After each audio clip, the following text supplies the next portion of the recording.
في الدرس ده إن شاء الله هنتعلم الdirect والindirect relationship. طيب هل بقى أنا ينفع أعمل 2 relationship مع نفس الtable؟ هنشوف الكلام ده مع بعض. طيب وليكن مثلًا هنا الجدول بتاع الsales، تمام، الجدول بتاع الsales أنا عامل هنا order date، تمام، يعني أنا رابط الdate بتاعي. ثواني، فين الdate؟ الdate أهو calendar، رابط الorder date مع الإيه، مع الdate، صح؟ هل بقى ينفع أعمل stock date مع الdate؟ لو عملت هنا الdate أهو، الdate مع الstock date وأدوس OK أو save، يعني عمل لي هنا خط straight وده عمل لي خط dotted، اللي هو خط منقط، اللي هو دي العلاقة دي active ودي not active، مش متأكتفة، تمام. طيب أنا عايز أخليها active، يعني عايز ألغي العلاقة دي أخليها not active ودي active. أعملها إزاي؟ هاجي هنا properties وأخلي make this relation active، تمام.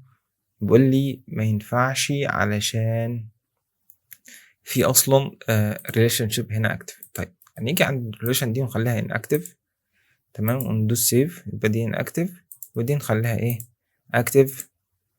فكده أنا غيرت الإيه relationship، خليتها من الactive خليتها inactive دي، وخليت دي active، تمام.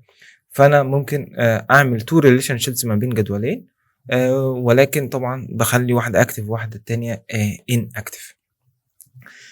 دي حاجة. هنرجّع الشغل ده تاني.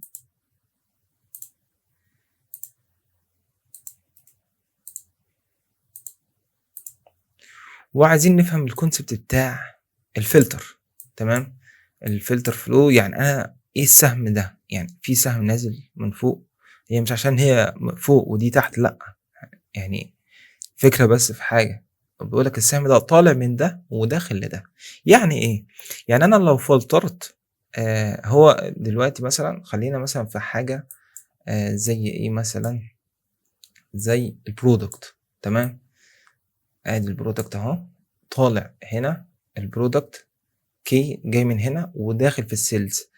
بيقول لي إيه يعني؟ يعني معناها إيه الكلام ده؟ أنا معناها الكلام ده أنا فلتر لي على product معين وانزل لي تحت هنا في الsales، شوف لي الproduct ده هو اتباع كام مرّة. مثلًا هنيجي هنا أهو، ده هنا الproduct key اللي هو في جدول الproduct، أو نخلّيها مثلًا نخلّيها name، هي عادي يعني أهو. لو جبنا برضه product key كده اهو، ده الproduct اللي هو الkey بتاعه 214 اللي هو الهملت، اللي هو يعني الخوذة، تمام. ده اتباع كام مرّة؟ 2099، تمام، وكان في return 70. هو عمل إيه؟ الpower BI عمل إيه؟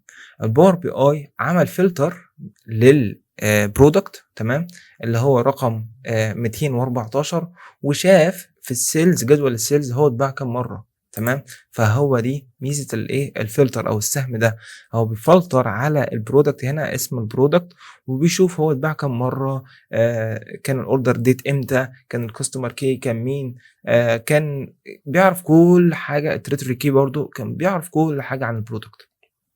فهو مش طبيعي جدًا إن هو أنا أجمع يعني أعمل filter من الorder quantity وأشوف الproduct هنا، لأ، هو بينزل بيشوف رقم الproduct وينزل تحت يعمل filter على الdata اللي هنا. كذلك في الcustomer هو بيشوف هنا الcustomer ويشوف الcustomer ده اشترى قد إيه، وهكذا. وهنا برضه بيشوف الdate هو تم شراؤه في أي يوم. لو أنا عملت مثلًا يوم الجمعة، مثلًا يوم الجمعة في شهر 1 أول أسبوع مثلًا، فهو بيشوف لي يوم الجمعة ده حصل فيه كام sales، كام مبيعة تمت، تمام. وكذلك الreturns باشوف هنا طبعًا إحنا هنا قُلنا هنا الproduct إيه اللي حصل في الreturns، يعني الproduct ده، الproduct مثلًا الهملت حصل فيه كام مرّة returns، وهكذا، تمام.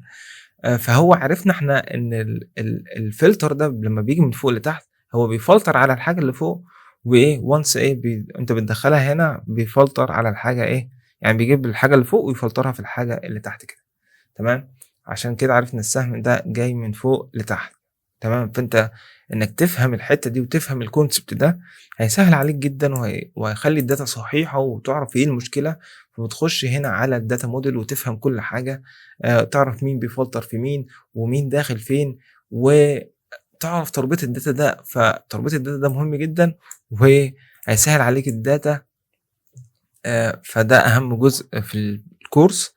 آآ once إنك عملته وonce إنك ذاكرته، ده هيخلّيك محترف جدًا في الإيه، في الpower BI. وأشوفكم الدرس اللي جاي.